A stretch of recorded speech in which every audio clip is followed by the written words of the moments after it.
অৰ্জুন বঁটা বিজয়ী ভোগেশ্বৰ বৰুৱাদেৱৰ জন্মতিথিৰ উপলক্ষে যেটো অভিৰুচি দিৱস পালন কৰা হয় অসমত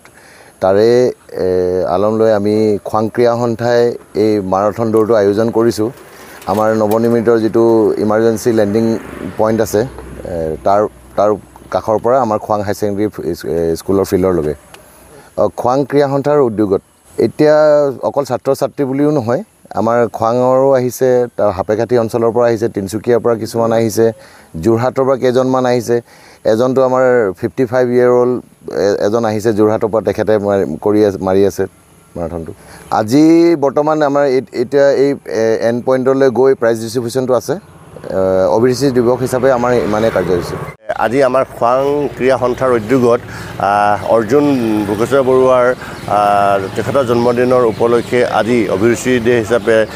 মাৰাথন প্ৰতিযোগিতা আমাৰ গছপুৰীয়া ৰছীপথাৰৰ পৰা খোৱাং হায়াৰ ছেকেণ্ডেৰীলৈ ইতিমধ্যে আৰম্ভ কৰিছে আমাৰ আজি এই অনুষ্ঠানটোত আমাৰ অসীম হাজৰিকা অনুৰাগীসকলে আজি খোৱা পানীৰ ব্যৱস্থা এই খোৱাং চাইডে আমি কৰিছোঁ লগতে আমাৰ খোৱাং ব্যৱসায় সন্থাও এই উদ্যোগ আছে ইয়াতে সকলোৱে মিলিজুলি যাতে আমাৰ ক্ৰীড়াবিদসকলক যাতে আমি উৎসাহ জনাবৰ কাৰণে আচলতে আমি ৰাতিপুৱাই আমি উপস্থিত হৈছোঁহি আৰু যিজন ব্যক্তিক মহান ব্যক্তিক অসমীয়া হিচাপে প্ৰথম তেখেতে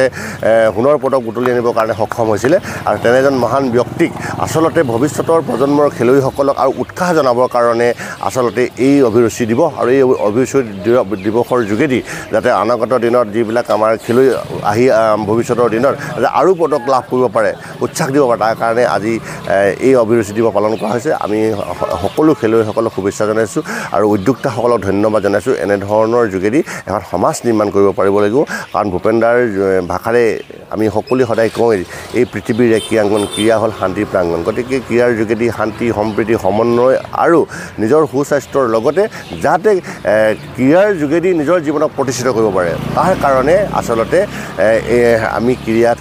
প্ৰতি আমি সকলোৱে আগবঢ়াই নিব লাগিব আৰু এই আমাৰ অৰ্জুন ভোগেশ্বৰ বৰুৱাৰ যিটো অভিৰুচি যিটো দিৱস হিচাপে আজি পালন কৰা আছে ইয়াৰ পৰা সকলোৱে উৎসাহ অনুপ্ৰাণিত হওক বুলি মই কামনা কৰিছোঁ